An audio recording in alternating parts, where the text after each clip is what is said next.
So today we continue on from our review of the Warthog flight stick, which if you haven't watched yet, I would recommend as it kind of sets the stage for this review of the Thrustmaster AVA Base. Now, full disclosure time, like the Warthog in our prior video, Thrustmaster have sent me this AVA Base for review and they've said I can keep it. However, they get no say as to what goes in this review. There's no funny business going on. I'll give you my full and honest opinion of this product.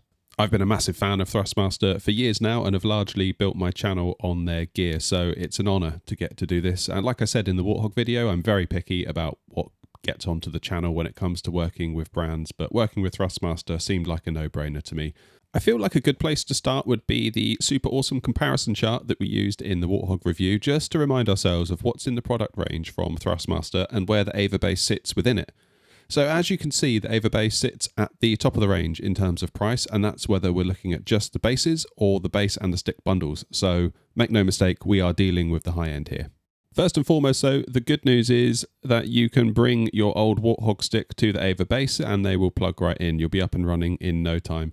I've been speaking with the team at Thrustmaster and they've also said that the AVA is kind of destined to have its like a whole ecosystem surrounding it in the future. So I think it's fair to say that the AVA is designed to be kind of at the center of Thrustmaster's flight stick offerings moving forward. So a reasonable question to ask would be, well, how does it differ from the Warthog? Because, really the Warthog allowed a lot of customization in terms of what sticks you can put on top of it, which the AVA Base does continue to offer.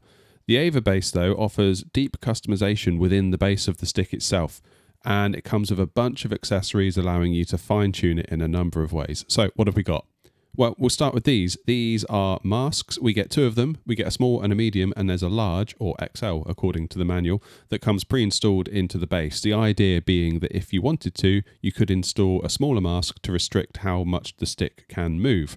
These can be swapped out by just removing the top circular plate. There's no need to open up the whole base. So why would you want to restrict the stick's movement? Well, maybe you've got the base mounted to the floor and you've got an extension pole that your stick then goes on top of. Therefore, you'll want to reduce how much movement you can have on the base so you're not having to move the stick so much in its elevated position. For me, though, flying commercial stuff, I'm thinking I'm pretty good with the default XL mask. Next up, we have some springs that you can swap out inside the base to change the level of resistance. Now, the strong springs come pre-installed by default, and we've got some additional medium and weak resistance springs included as well. Now, to replace these, you'll have to open up the casing of the base to get into the case. You've got 4 screws on the top of the base. Take these out and gently lifting away.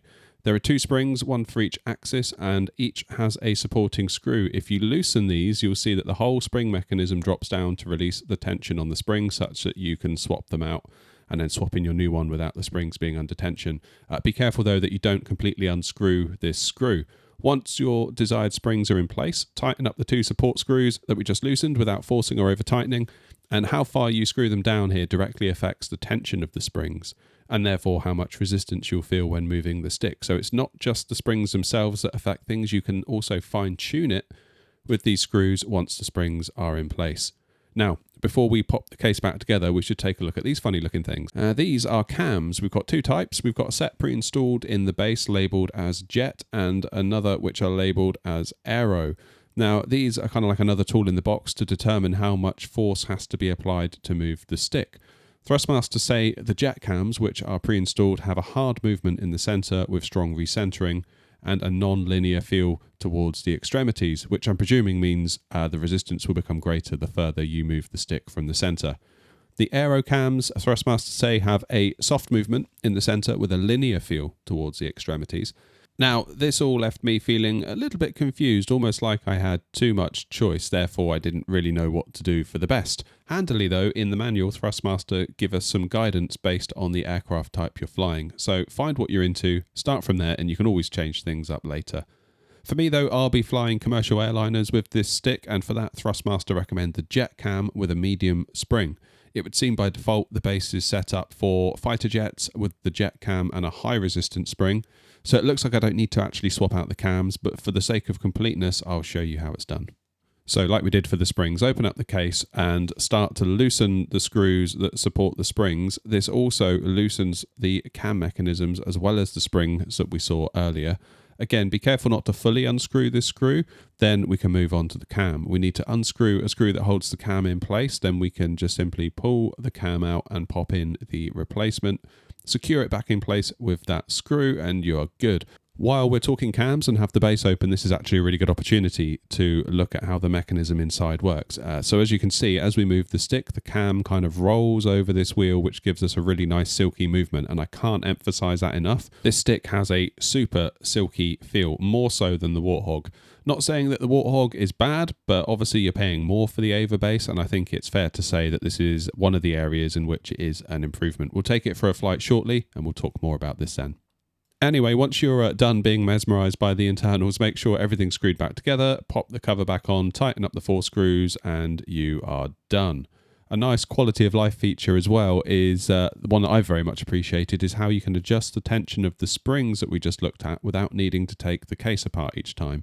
If all you're wanting to do is make a quick change of tension using the springs, you can do so with the included Allen key, and it's really helpful when trying to dial in the stick to find the right tension for you. Imagine having to take the case apart every time. It'd be a nightmare. We touched on it earlier, but just to reiterate, if you already own a Warthog stick or another compatible stick, you can pop this right on the base. I imagine there's a lot of Warthog owners out there that might be interested in the AVA Base, so it's great to know that the sticks can carry over. I also checked with the team over at Flight Sim Projects, and they confirmed to me that their Airbus side stick will also work with the AVA Base. Another win is also that the base plate from the Warthog stick can be used with the AVA Base as well. Worth noting though that if you don't already have one of these, the AVA Base does not come with a plate, so you'll need to pick one up separately. Now this review is kind of really focused on the base unit. I'm not going to go over the features of the stick again because A, it's a Warthog stick and we covered that in the previous video, but go back and check out the Warthog review if you want to know the finer details about the stick itself. But today we're just sort of thinking about the base and how it compares to the Warthog base. Okay, so I don't know about you guys, but I think it's about time we took this thing for a test flight to see what's going on. Okay, here we are coming into land into Bristol Airport in the Phoenix Airbus A319. I've kept the jet cams in place as per Thrustmaster's advice, but I have swapped out the high resistance springs which came as default, and I've swapped them out with the medium resistance springs again as per Thrustmaster's advice, and I fine-tuned the springs slightly with my Allen key to get them feeling just right for me. Now, I think we need to talk about the first thing I noticed when I popped the Warthog stick on top of the AVA Base, in that there was a little bit of wobble. You see here, if I just give the stick a gentle tap, you see how it wobbles slightly?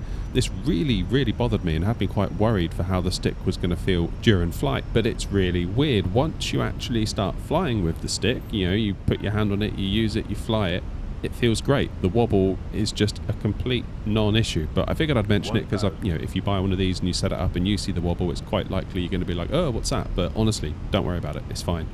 I can tell you right now, in this configuration, the feel of this base is very, very different to the TCA Airbus stick and the Warthog base. Strangely, it feels almost like a hybrid of the two. The center of the stick feels quite light, less like the Warthog and more like the TCA Airbus stick, albeit way smoother in movement. Like, this thing is like silk. It's when you start to move out from the center area, you start to feel that resistance increase, at which point it starts to resemble the Warthog. I guess that's going to be like the fancy cam and spring mechanism under the hood achieving this. It's like when you start to feel the resistance increase, you sort of know to back off a bit, which is especially useful when you're on final approach, which, you know, could help avoiding those floaty landings, although no guarantees, of course. Alright, short final now, coming into land. Don't mess it up. 40, 30, 20, retard. There we go, and we're down. I'll take that. I will take that. So, what are my final thoughts on the AVA Base? Well, I won't lie, I initially felt quite confused by it. The stick wobble I initially experienced worried me a lot early on. I was concerned that this was an indicator of a lack of precision within the base. But as soon as you put your hand on the stick and start flying it, it's a total non-issue. I mean, after all, who sits there tapping their stick trying to make it wobble? You don't. You fly with the stick. Though I can see how it might worry you, like if you've just bought one of these and you open it up and then you experience that too. So I thought I'd mention it just to kind of clarify that for me, it was a complete non-issue. It was nothing to worry about, and it kind of threw me off the scent a little bit early on. Secondly, the fact that this stick is lighter in the centre when compared to the Warthog initially caused me some initial concern. Coming from an Airbus TCA side stick, which is a very light stick throughout its range of movement, I was confused to feel a lightness near the centre of the stick, which I found to be quite reminiscent of the Airbus stick.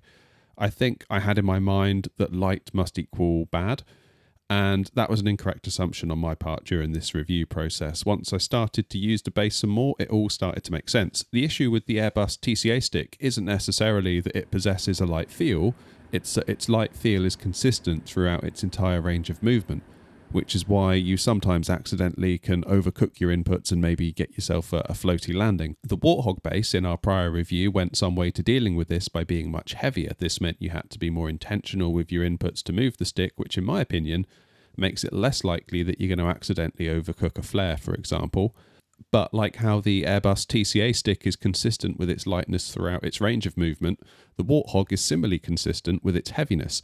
And that's where the AVA Base, at least how I've got it configured, is different. It feels very easy to move near the centre, and if you get a little bit carried away on final approach and go to put in a bit too much movement, you can feel the resistance gradually start to build, which is where it begins to feel more reminiscent of the Warthog's heaviness.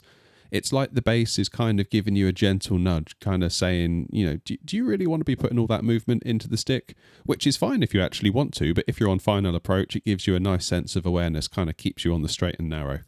So, while the Warthog base improved upon the Airbus TCA side stick's lightness with its heaviness, I'm convinced that the AVA base improves upon the Warthog with its ability to give you the best of both worlds. And I must stress how smooth this stick feels to move around. It feels absolutely sublime. It's silky smooth. It absolutely glides around, allowing you to put the stick exactly where you want it.